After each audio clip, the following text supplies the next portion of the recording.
درجے پہ میں پہنچتا ہوں تو میرا درجہ جو بلند ہو جاتا ہے، پچھلے درجے کو دیکھ کے میں اللہ سے معافی مانگتا ہوں کہ مولا مجھے تو نے کتنی عزت دی ہے، مجھے اگلا درجہ عطا کیا، تو میں نے اس پہ استغفار پڑھتا ہوں۔ تو حضور علیہ الصلوۃ والسلام بھی استغفار پڑھتے، صحابہ کو بھی استغفار کی تعلیم دی گئی۔ پھر ایک تو جملہ ایسا ہے کہ جو بڑی میری آپ کی اصلاح کر دے گا۔ آقا اسلام نے ارشاد فرمایا، اور صحابہ میں تمہیں بتاؤں تمہاری بیماری کیا ہے اور اس کی دوا کیا ہے؟ حضور فرما رہے ہیں، بولیے، کہ سوائے بخشش کی دعا کے کوئی دعا ہی نہیں مانگی، کبھی کچھ نہیں مانگا، صرف اتنا ہی کہا، مولا بس معاف فرما، مولا معاف کرو۔ اور جب کبھی ایسا ہوتا کہ اتنا عرصہ گزر گیا، ایک بار صاحب سے میں نے عرض کی، میں نے کہا حضور کچھ سمجھ نہیں آتی ہے، کوئی اس کے بعد دعا ذہن میں نہیں آتی، تو آپ نے ارشاد میں مبارک ہو، آپ افضل الدعا تک پہنچ گئے۔ یہ سب سے بڑی دعا ہے کہ صرف اسی کو مانگ لیا جائے کہ مولا تو مجھے معاف کر۔ اللہ تو اللہ توفیق دے، آمین کہہ دو ذرا، اللہ توفیق دے دے۔ پھر ارشاد فرمایا کہ اگر کوئی استغفار کرتا ہے تو سب سے پہلے سنیے ذرا، اللہ کتنا خوش ہوتا ہے استغفار پڑھنے والے سے، کس قدر اللہ استغفار سے سعادت مند بنا دیتا ہے۔ حضرت موسیٰ علیہ السلام اپنی قوم کے ساتھ نکلے بارش کی دعا کرنے کے لیے، ساری قوم ایک میدان میں جمع ہو گئی، بارش کی دعا کے لیے ہاتھ اٹھائے گئے۔ حضرت موسیٰ علیہ السلام نے بھی ہاتھ اٹھا دیے، دعا کی، مولا میری قوم پہ بارش اتار، تیرا نبی تجھ سے رحمت فرما دے۔ جب تیسری بار حضرت موسیٰ بولے کہ اگر اب بھی وہ نہ اٹھا تو میں اس کا نام لوں گا، لوگوں کے سامنے اس کو لے آؤں گا، اٹھ جائے اور خود چلا جائے۔ ابھی یہ کہا ہی ہے کہ موسلا دھار بارش شروع ہو گئی، بارش شروع ہو گئی۔ تو اللہ کی بارگاہ سوال کیا، مولا بھی تو کوئی بھی نہیں گیا دیتا ہے، تو یمددکم باموال، ہم مدد کریں گے تمہاری مال کے ساتھ، تم استغفار پڑھو ہم تمہاری غربت دور کر دیں گے۔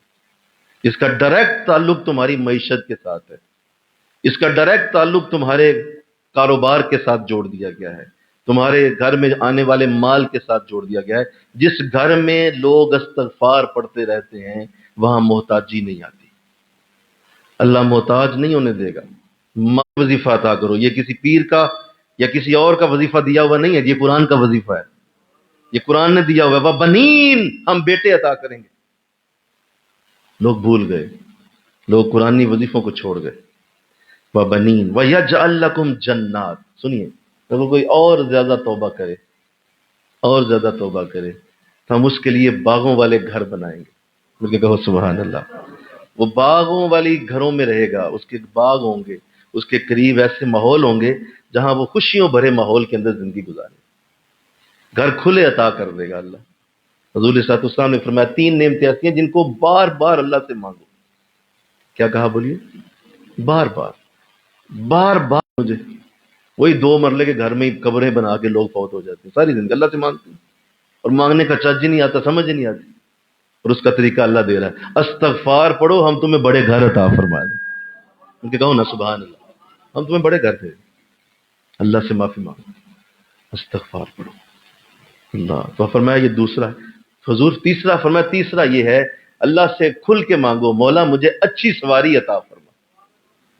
سواری، مولا جس میں میں سوار ہوں وہ خوبصورت چیز ہو، وہ سونی ہو، بہترین ہو، نہری تیرے گھر کے اندر ہے۔ کتنا میرا رب کریم ہے، کتنا میرا رب خزانوں والا ہے، کتنے میرے رب کے خزانے وسیع ہیں، کھلے ہیں، اور جو وہ دینا چاہتا ہے بار بار کہہ رہا ہے مجھ سے لو۔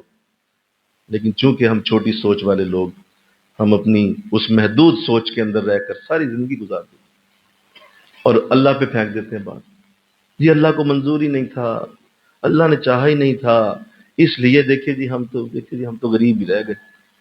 تو یہ بات جچتی نہیں، یہ میرے رب کا طریقہ نہیں ہے۔ دیکھو وہ وعدہ کر رہا ہو بارشوں کا، مل کے کہو سبحان اللہ، وہ وعدہ کر رہا ہو مال کا، وعدہ کر رہا ہو بیٹوں بیٹیوں کا، وعدہ کر رہا ہو کھلے گھروں کا، اور وعدہ کر رہا ہو کھل کے رزق کا۔ یہ نہر سے مراد رزق ہے، ہم اتنا کھلا رزق دیں گے کہ وہ نہر کی طرح تیرے گھر کی طرف آ رہا ہوگا اور تو سنبھالنا پھرے گا اور تجھے سنبھالنا نہیں جائے گا، کتنا رزق آ گیا۔ اس طرح نہر جس طرح چل رہی ہوتی ہے، اتنا فضل تمہارے اندر، تمہارے گھر میں ہم اتار سکتے ہیں۔ ان اللہ علی کل شیء قدیر، کہہ دو نا ذرا، اللہ ہر چیز پہ قدرت رکھتا ہے. تم اپنی چھوٹی سوچ کے اندر لاؤ گے تو شاید تم سوچ بھی نہ سکو. تم رب پہ پھینکو، اللہ ہر شے کرنے والا ہے، وہ ہر شے کر سکتا ہے، کر دیتا ہے. تمہارا اعتماد ہی نہیں اس پہ. اس نے رستہ بھی دیا، اس نے طریقہ بھی بتایا، اس نے کھل کے تمہیں وہ سارے رنگ بھی عطا کر دیے.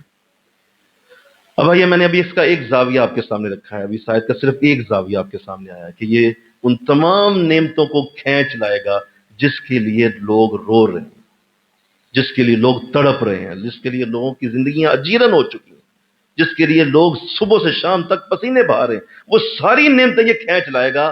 کیا؟ استغفار پڑھنا. یہ ایک زاویہ ہے، اس کا ایک زاویہ. اب دوسرا زاویہ سنیے.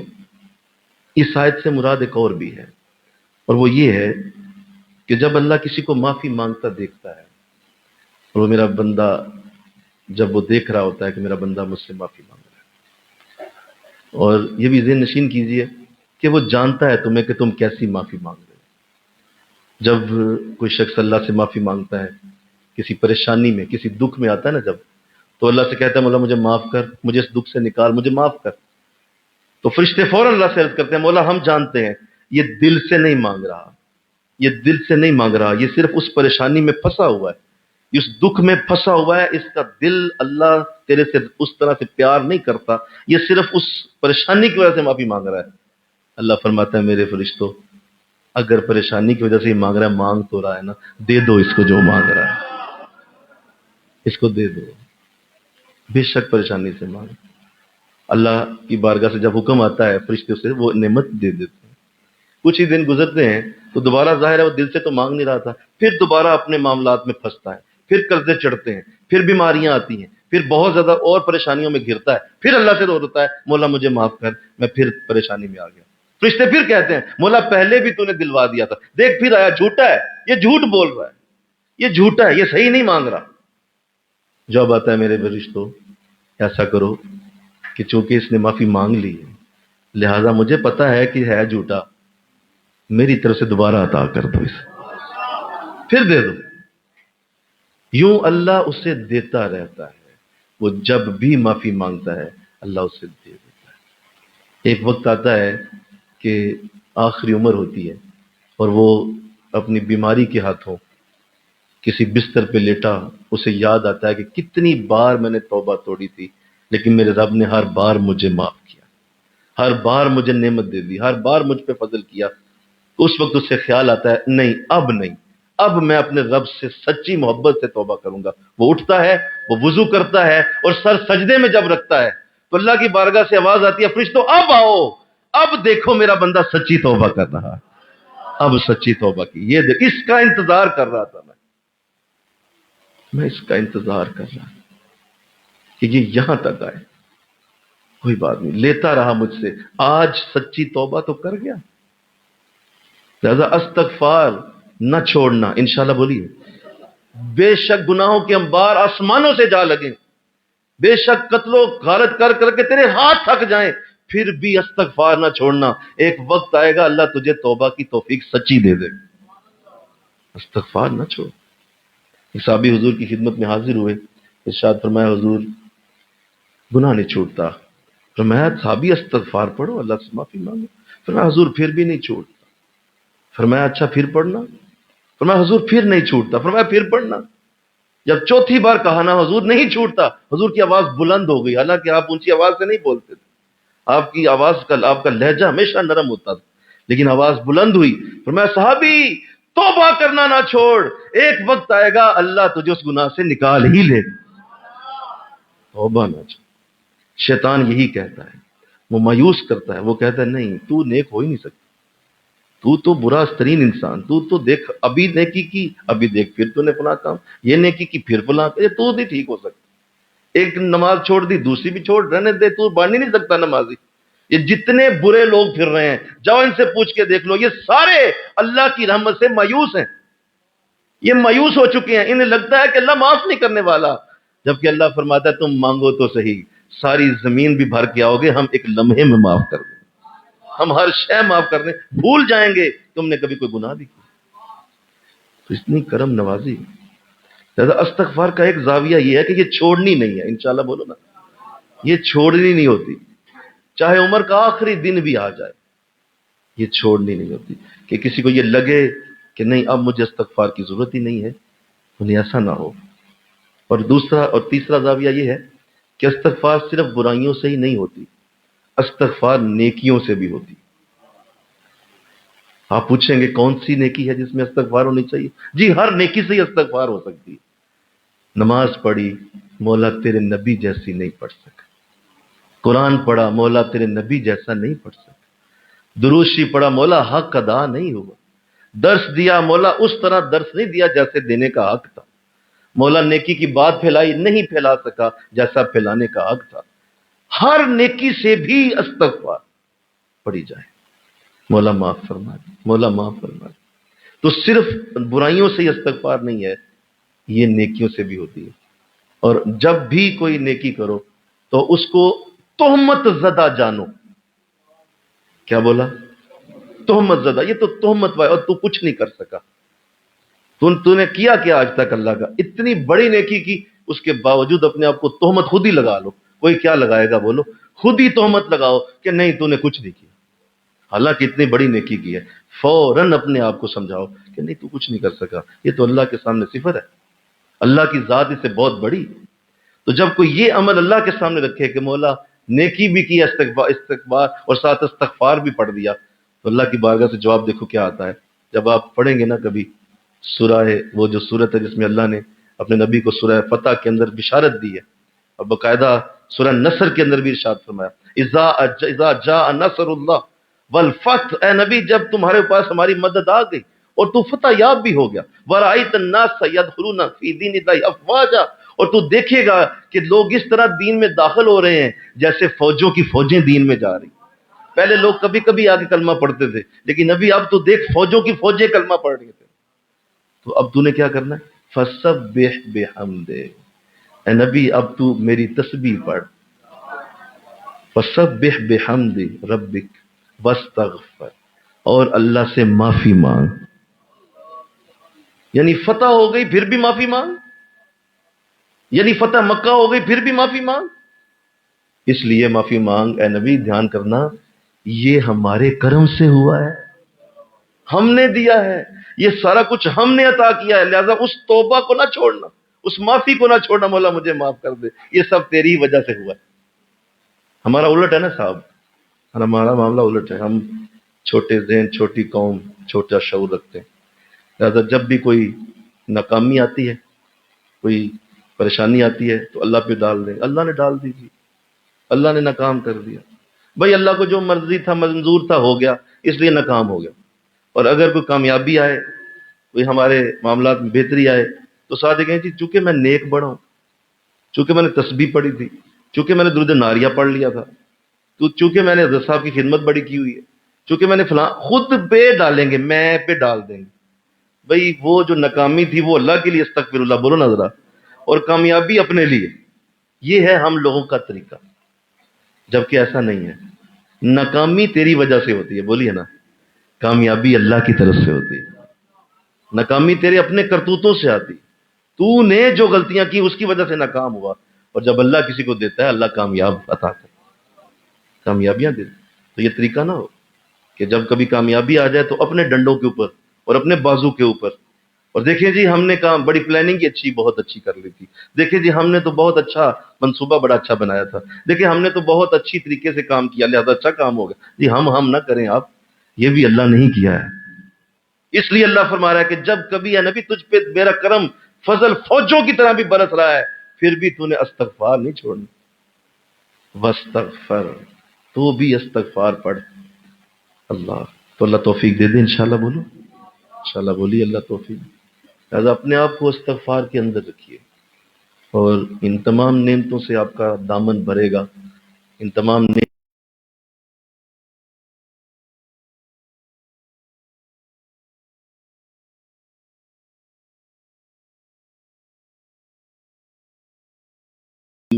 اور وہ کہا گیا ہے کہ اگر تم نے نہ پڑھی تو سخت ترین تمہارے حالات تنگ ہوں گے، ایک تسبیح شام سے پہلے پڑھ لو۔ مجھے اس وقت سمجھ نہیں آتی جب شروع میں جب بیعت ہوئے کہ اس تسبیح سے کیا ہوگا، جو کہ پتہ نہ تھا کہ استغفار پڑھنا کتنی بڑی سعادت۔ استغفر اللہ ربی من کل ذنب واتوب الیہ، اتنا جملہ کتنی بڑی طاقت رکھتا ہے. تو ایک تسبیح ہمارے تو ویسے ہی وظائف میں شامل ہے الحمدللہ. تو جو نہیں ہے اس کے عادی وہ خود سے عادی بنے اس کے انشاءاللہ. اپنی زبانوں پہ استغفار کثرت سے رکھیں. میں اپنے حضرت کے ساتھ بڑا عرصہ جب ان کے ساتھ بیٹھتا رہتا اٹھتا رہتا تو میں ان کی زبان سے اکثر یہ سنتا تھا. یعنی میں دیکھتا کہ آپ گاڑی کا دروازہ کھولتے استغفر اللہ، سیڑھیاں چڑھ رہے ہیں استغفر اللہ، لقمہ گر گیا ہاتھ سے استغفر اللہ. یعنی اتنا استغفار سنتا تھا میں حیران ہوتا. میں کہ گاڑی کا دروازہ کھولنے پہ استغفار کیا ہے بھائی، دروازہ بند کرنے پہ بھی استغفار ہے. اس قدر آپ کا وہ استغفار کا میں سنتا رہتا. تو پھر سمجھ آئی کہ نہیں، جب انسان اللہ کی بارگاہ میں مقبولیت کی حدوں کو چھوتا ہے تو اللہ استغفار اس کی رگوں کے اندر ڈال دیتا ہے. ہر حالت میں وہ استغفار ہی پڑتا ہے. مولا معاف کرو، مولا معافی دے، مولا معافی دے. اب یہ دیکھیے جب یہ جادو شروع ہوگا نا، یہ جادو ہی ہے ایک. جب یہ جادو شروع، آپ تو ہر وقت معافی مانگ رہے ہیں اور قرآن میں ایک آیت اتری ہوئی ہے. سنیے اللہ نے قرآن میں ایک آیت اتاری. صحابہ نے جب وہ حضور سے سنی تو آقا علیہ السلام نے کس قدر اس کو تفصیل سے بیان کیا ہوگا. جب حضور نے اسے ارشاد فرمایا، قرآن میں اللہ نے یوں فرمایا، اے نبی نے بتاؤ، انہیں بتاؤ کہ اگر کوئی استغفار پڑھے ہم کبھی بھی اس پہ عذاب نہیں اتارتے. وہ کبھی عذاب میں نہیں آئے گا جو استغفار پڑھے. اور ایک آپ جب بھی کسی ایسی جگہ سے گزرتے جہاں عذاب آیا ہوتا تو صحابہ سے آپ کہتے، صحابہ کیا یہ لوگ استغفار نہیں پڑھتے تھے جو اللہ نے ان کو عذاب دے دیا؟ تو اس لیے یاد رکھیے جب بھی کوئی استغفار میں رہتا ہے تو وہ بولو وہ تو ہر وقت معافی مانگ رہا ہے. جب ہر وقت معافی مانگ رہا ہے تو عذاب کا رخ جو ہی اس کی طرف ہوتا ہے آگے سے معافی آ جاتی. اللہ پھر عذاب بھیجتا ہے، آگے سے معافی آ جاتی. وہ معافی عذاب آنے ہی نہیں دیتی. لہذا ساری زندگی پھولوں کی طرح بسر ہو جاتی، رحمتوں کی طرح، فضل کی طرح. آزمائشیں آتی ہیں، آزمائشیں زندگی کا حصہ ہیں، وہ آتی ہیں لیکن اس طرح جاتی ہیں جیسے مکھن سے بال نکل، پتہ بھی نہیں چلتا. استغفار ایک جادو کی طرح تمہارے ساتھ ساتھ رہتا ہے اور تمہیں کسی عذاب کا شکار نہیں ہونے دے. قرآن میں اللہ کا وعدہ ہے کہ ہم اس سے عذاب نہیں دیں گے جو استغفار پڑے گا، کسی صورت بھی نہیں دیں گے. تو پھر یہ لوگ اپنی زندگیوں میں تنگ کیوں ہیں؟ یہ کیوں زندگی میں اتنی پریشانیوں کا سامنا کرتے ہیں؟ یہ کیوں اتنی اپنی زندگی کے اندر کوتاہیوں اور سخت ترین ظلم و ستم سہتے ہیں؟ کیوں؟ اس لیے کہ استغفار کے عادی نہیں، انہیں عادت نہیں. تو آئیں اللہ آج مجھے آپ کو قرآن کے اس نور سے بہرہ فرمائے اور ہمارے اندر استغفار پڑھنے کا جذبہ پیدا ہو اور مسلسل ہم اس کی نورانی برکتوں سے مستفید ہوں. اور میں نے جب ایک بات اور بھی عرض کروں، کیونکہ جب آپ اس کو عمل میں لاتے ہیں ان چیزوں کو تو آپ کے لیے یہ چیزیں بہت زیادہ کھل جاتی ہیں اور اس کے اندر کے انوار کھلتے ہیں. استغفار پڑھنا ایک اور بھی بڑی برکت رکھتا ہے. جب آپ استغفار مسلسل پڑھتے رہتے ہیں اور آپ کی زبان پہ استغفار رہتا ہے تو نیکوں کے اندر آپ کا پیار پیدا ہو جاتا ہے. مجھے کہو سبحان اللہ. یہ ایک عجیب بات ہے، ویسے یہ کوئی پریکٹیکل اس پہ چلے تو اس کو شاید سمجھ آئے. استغفار پڑھنے والے کے لیے نیکوں کے اندر پیار پیدا ہوتا ہے. نیک بندے تم سے پیار کریں گے، نیک بندے تمہارے ساتھ محبت کریں گے، نیک بندے تمہاری طرف اٹریکٹ ہو جائیں گے، نیک بندے تمہیں اپنی دعاؤں میں یاد رکھیں گے. کیوں؟ کیونکہ تم استغفار پڑھتے ہو. اللہ تمہیں نیکوں کے ساتھ جوڑ کے رکھے گا. اور استغفار پڑھنے کی برکت سے یہ بھی ہوگا کہ نیک صحبت کی طرف تمہارا دھیان رہے گا. استغفار تمہیں نیک صحبت کی طرف لے جائے گا. برائی کی صحبت تم سے دور ہو جائے گی. ایک وقت آئے گا گناہوں سے اتنی نفرت ہو جائے گی کہ تمہارے ایک ایک جملے سے لوگ گناہوں سے باز آنے لگے گے. خود تو نفرت ہے ہی ہے، تمہارا جملہ بولا ہوا اتنا اثر رکھے گا کہ لوگ گناہوں سے تم سے سن کے باز آ جائیں، کیونکہ تم گناہ سے استغفار کی وجہ سے دور ہو. تو اس کی پریکٹیکل اثرات بھی ہیں، اس کے پریکٹیکل آپ کے اوپر اثرات اترتے ہیں. جب اس کو زیادہ پڑھا جاتا ہے، زیادہ اس کو جو ہے وہ لوگ جب زبان پہ لاتے ہیں تو نیکوں کی طرف توجہ رہتی ہے. اور پھر یاد رکھو کہ جب کوئی استغفار زیادہ پڑھتا ہے، چونکہ گناہ نہیں ہوتے اور گناہوں کی وہ گندگی دور رہتی ہے، لہذا زیادہ یہ ہم سب کے لیے عظیم برکتوں کا سبب بنے. تو نے مولا ہمارے مرکز کو یہ نئے مسلح عطا فرمایا، ہم تیرا شکریہ ادا کرتے ہیں. تو نے مولا یہ رضاء الجنہ جیسی ماحول دیا. اللہ تو نے ہمیں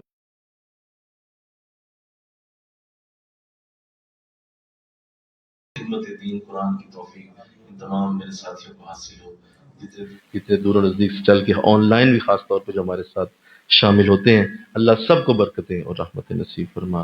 مولا قرآن کی ان آیات کا نور ہمیں دے۔ ہم تجھ سے معافی چاہتے ہیں تو ہمیں بارشیں عطا فرما۔ ہم تجھ سے استغفار پڑھتے ہیں تو ہمیں مال عطا فرما۔ تو ہمیں مولا بیٹے اور بیٹیاں عطا فرما۔ تو ہمیں اچھے گھر اور کھلے گھر عطا فرما، اور تو ہمیں مولا نہریں عطا فرما۔ اپنے فضل سے ہمارے دامن کو بھر دے۔ لا حول ولا قوت الا باللہ العلی العظیم، وصلی اللہ تعالی رسول خیر خلقہ محمد وآلہ وصحبہ اجمعین برحمتک یا ارحم الراحمین۔ السلام علیکم ورحمۃ اللہ وبرکاتہ۔